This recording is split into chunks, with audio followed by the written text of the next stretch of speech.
स्वागत है आपका यस न्यूज़ कर्नाटक एक्सप्रेस में। मैं आपके साथ सुफियान हूं। आइए आज की खबर पर नजर डालते हैं। जयपुर जिला मुद्देबिहार तालुका में नालतवाड़, तालीकोट और इसी तरह से मुद्देबिहार में यहाँ के एमएलए CS नाडोड अप्पाजी के हाथों इंदिरा कैंटीन की हुई शुरुआत। बताया जा रहा है कि गरीबों के लिए 5 रुपए में नाश्ता और 10 रुपए में पेट भर के खाना खाने का इंतजाम किया गया है। इस अवसर पर बात करते हुए यहाँ के एमएलए CS नाडोड अप्पाजी ने अपनी प्रतिक्रिया व्यक्त की। तो आइए जानते हम इन्हीं से।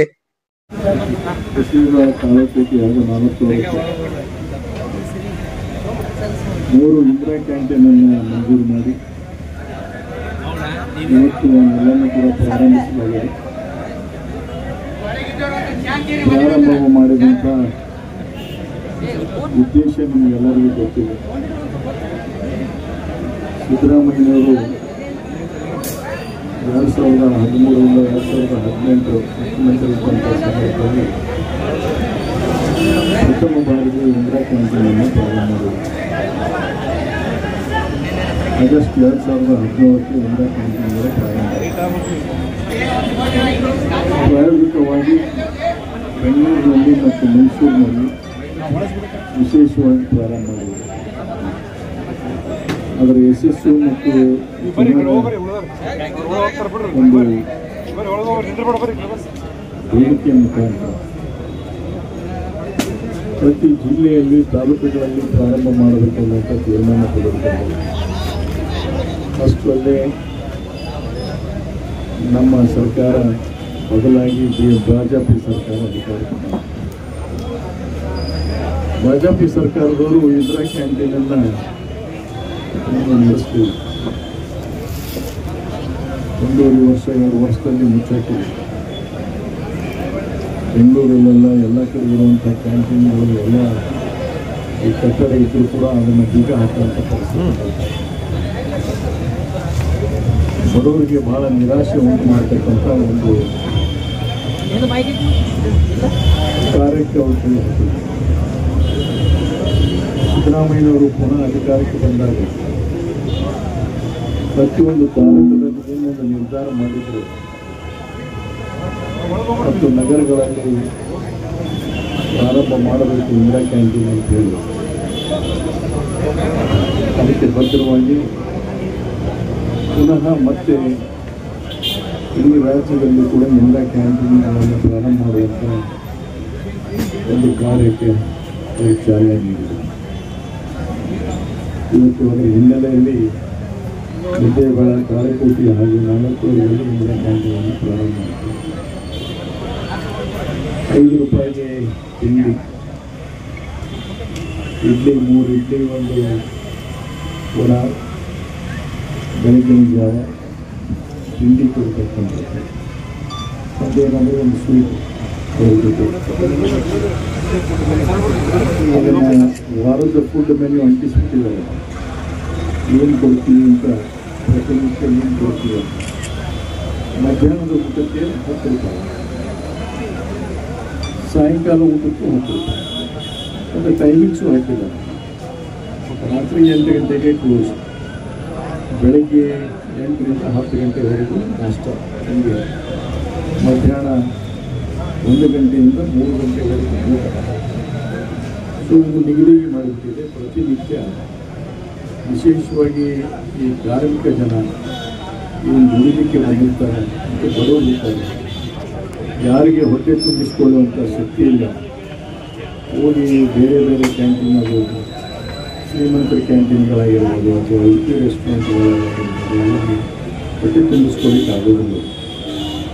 ಒಬ್ಬ ಹೊಟ್ಟೆ ತುಂಬಿಸ್ಕೊಳ್ಬೇಕಂದ್ರೆ ಕನಿಷ್ಠ ಒಂದು 100-150 ರೂಪಾಯಿ ಬೇಕು. ಆದರೆ ಇಲ್ಲಿ ಇಡೀ ದಿವಸದ ಉಪಹಾರ ಮತ್ತು ಊಟ ಸೇರಿದರೆ 25 ರೂಪಾಯಿ.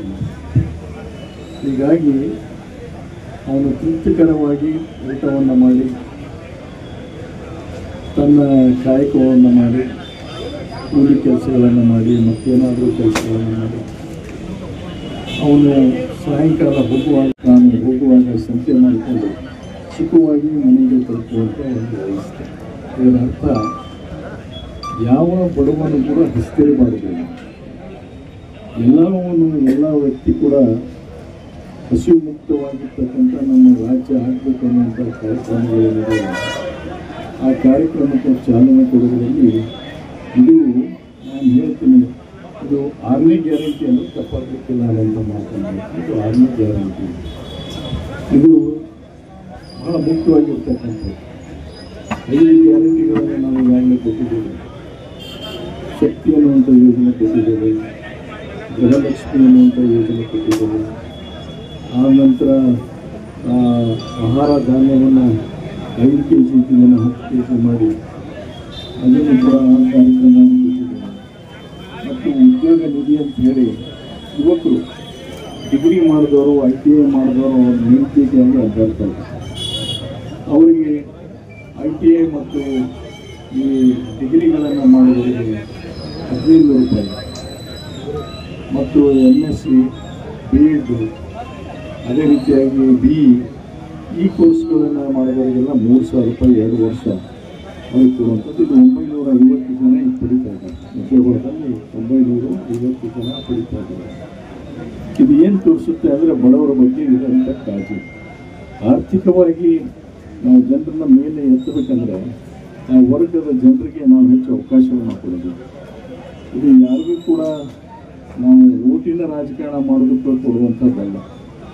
ಪ್ರತಿಯೊಬ್ಬ ಬಡವ ಕೂಡ ಬದುಕಬೇಕಾದದ್ದು ಅವನು ಸರಿಸಮಾನವಾಗಿ ನಮ್ಮ ಸಂವಿಧಾನದಲ್ಲಿ ಇರ್ತಕ್ಕಂಥ ಅದು ಒಂದು ಹಕ್ಕು. ಆ ಹಕ್ಕಿಗೆ ನಾವು ಏನಪ್ಪ ಅಂದರೆ ಸ್ಫೂರ್ತಿ ಕೊಡೋದಕ್ಕೋಸ್ಕರ ಈ ಕಾರ್ಯಕ್ರಮವನ್ನು, ಇಂಥ ಕಾರ್ಯಕ್ರಮವನ್ನು ಸಿದ್ದರಾಮಯ್ಯ ಸರ್ಕಾರ ಕೊಡ್ತಾ ಇದೆ. ಅದಕ್ಕೋಸ್ಕರ ನಾನು ಮೊದಲನೇದಾಗಿ ಅವರನ್ನು ಮತ್ತು ಅವರ ಉಪಮುಖ್ಯಮಂತ್ರಿ ಆದಂಥ DK ಶಿವಕುಮಾರನ್ನ ಅಭಿನಂದಿಸ್ತೇನೆ. ಹಾಗೂ ಇದೇ ರೀತಿಯಾದಂಥ ಕಾರ್ಯಕ್ರಮಗಳು ಮುಂದುವರಿಲಿ ಅಂತ ಬಯಸ್ತೇನೆ. ಬಡವರ ನಮ್ಮ ಜಿಲ್ಲೆಯಲ್ಲಿ ಇವತ್ತು ಪೂಜೆ ಆದಂಥದ್ದು 3 ಕೂಡ ಇವತ್ತೇ ಮಾಡಿದ್ದೀವಿ. ನಾಳೆ ದಿವಸ 25ಕ್ಕೆ ಮಾಡಂತ ಹೇಳಿದ್ರು, ಅದನ್ನು ಒಂದು 2 ದಿವಸ ವಿಳಂಬ ಮಾಡಿದ್ದೀವಿ. ಮುಖ್ಯಮಂತ್ರಿಯವರ ಆದೇಶ 25ಕ್ಕೆ ಮಾಡುವಂಥದ್ದು ಇವತ್ತು ನಾವು ಮಾಡಿದ್ದೇವೆ. ಇನ್ನೂ ಸ್ವಲ್ಪ ಮಟ್ಟಿಗೆ ಈ ಕ್ಯಾಂಟೀನಲ್ಲಿ ಸ್ವಲ್ಪ ಕೆಲಸ ಉಳಿದಿದೆ, ಬಾಕಿ ಎಲ್ಲ ಕ್ಯಾಂಟೀನಲ್ಲಿ ಕೆಲಸ ಆಗಿದ್ದಾವೆ. ಆದರೂ ಆಹಾರವನ್ನು ನಿಲ್ಲಿಸೋದಿಲ್ಲ. ನಾಳೆಯಿಂದಲೂ ಕೂಡ ಪ್ರಾರಂಭ. ಇವತ್ತು ಪೂಜೆ ಮಾಡಿದ್ದೀವಿ, ನಾಳೆಯಿಂದ ನಿರಂತರವಾಗಿ ಈ ಕಾರ್ಯಕ್ರಮ ನಡೆಯುತ್ತೆ ಅನ್ನುವಂಥದ್ದನ್ನು ಈ ಸಂದರ್ಭದಲ್ಲಿ ಹೇಳ್ತಾ, ತಾವೆಲ್ಲರೂ ಇದರ ಒಂದು ಏನು ಸದುಪಯೋಗ ಮಾಡ್ಕೋಬೇಕು ಮತ್ತು ಸರ್ಕಾರ ಕೊಟ್ಟಂಥ ಈ ಸೇವೆಯನ್ನು ಪಡೆಯುವಂಥದ್ದಾಗಬೇಕು. ಬಡ ಜನರು ಎಲ್ಲರೂ ಕೂಡ ನೆಮ್ಮದಿಯ ಜೀವನವನ್ನು ಸಾಗಿಸಬೇಕು ಮತ್ತು ಅವರ ಆಶೀರ್ವಾದ ಸದಾಕಾಲ ಈ ಸರ್ಕಾರದ ಮೇಲೆ ಇರಬೇಕು ಅಂತ ನಾನು ಹಾರೈಸ್ತೇನೆ. ಸಂದರ್ಭದಲ್ಲಿ ಅವರ ಜೊತೆಯಾಗಿ ನಾವು ಮುಂದೆ ಇನ್ನೂ ಹೆಚ್ಚಿನ ಕಾರ್ಯಕ್ರಮಗಳು ಬಡವರಿಗೆ ಕೊಡೋದ್ರಲ್ಲಿ ಸರ್ಕಾರ ಮುಂದಾಗಬೇಕು ಅನ್ನೋದನ್ನು ಕೂಡ ಈ ಸಂದರ್ಭದಲ್ಲಿ ನಾನು ಬಯಸ್ತೇನೆ. ಗ್ರಾಮೀಣ ಅಭಿವೃದ್ಧಿ, ಜನರಿಗೆ ಶಕ್ತಿ, ಕೈಗೆ ತುಂಬ ಉದ್ಯೋಗ ಕೊಡ್ತಕ್ಕಂಥ ಒಂದು ಕಾರ್ಯಗಳಿಗೆ ಕೈ ಹಾಕಿ, ಅದೇ ರೀತಿಯಾಗಿ ವಿದ್ಯಾರ್ಥಿಗಳಿಗೆ ಕೂಡ ಹೆಚ್ಚಿನ ವಿದ್ಯೆಯನ್ನು ಪಡೆಯೋದಕ್ಕೋಸ್ಕರ ವ್ಯಾಸಂಗ ಮಾಡಲಿಕ್ಕೆ ಅನುಕೂಲ ಆಗ್ತಕ್ಕಂಥ ರೀತಿಯಲ್ಲಿ ಅವರಿಗೆ ಗುಣಮಟ್ಟದ ಸರ್ಕಾರಿ ಶಾಲೆಗಳಲ್ಲಿ, ಪ್ರೈವೇಟ್ ಸ್ಕೂಲ್ಗಳಲ್ಲಿ ಹೇಳ್ತಾ ಇಲ್ಲ, ಸರ್ಕಾರಿ ಶಾಲೆಗಳಲ್ಲಿ, ಕಾಲೇಜುಗಳಲ್ಲಿ ಒಳ್ಳೆಯ ವಿದ್ಯಾ ಕಲಿತು ವ್ಯಾಸಂಗ ಮಾಡಲಿಕ್ಕೆ ಅವರಿಗೆ ಅನುಕೂಲ ಮಾಡಿಕೊಡಬೇಕು. ಹಾಸ್ಟೆಲ್ಗಳನ್ನು ಅಭಿವೃದ್ಧಿ ಆಗಲಿ, ಹಾಸ್ಟೆಲ್ಗಳಲ್ಲಿ ಕೂಡ ಹೆಚ್ಚು ಅಭಿವೃದ್ಧಿ ಮಾಡತಕ್ಕಂಥ ಕಾರ್ಯಕ್ಕೆ ಕೈ ಹಾಕಿ, ಪ್ರೈವೇಟ್ ಹಾಸ್ಟೆಲ್ಸ್ ಕಡೆಗೆ ನಾವು ಹೆಚ್ಚು ಗಮನ ಕೊಡಬೇಕಾಗಿಲ್ಲ. ನಾವು ಸರ್ಕಾರಿ ಹಾಸ್ಟೆಲ್ಗಳ ಕಡೆ ಹೆಚ್ಚು ಗಮನವನ್ನು ಕೊಡಬೇಕು. ಅವರಿಗೆ ಬೇಕಾದಂಥ ಸೌಲಭ್ಯಗಳನ್ನು, ಆಹಾರವನ್ನು ಮತ್ತು ಪೌಷ್ಟಿಕತೆ, ಮುಖ್ಯವಾಗಿ ಪೌಷ್ಟಿಕ ಆಹಾರವನ್ನು ಕೊಡೋದ್ರಲ್ಲಿ, ಅದರ ಜೊತೆಯಾಗಿ ಅವರಿಗೆ ಹಾಸಿಗೆ,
ಯಾವುದೇ ಹೊಸ ಸುದ್ದಿಯನ್ನ ನೋಡಲು ನಮ್ಮ ಎಸ್ ನ್ಯೂಸ್ ಕರ್ನಾಟಕ ಎಕ್ಸ್ಪ್ರೆಸ್ ನ ನೋಡ್ತಾ ಇರಿ.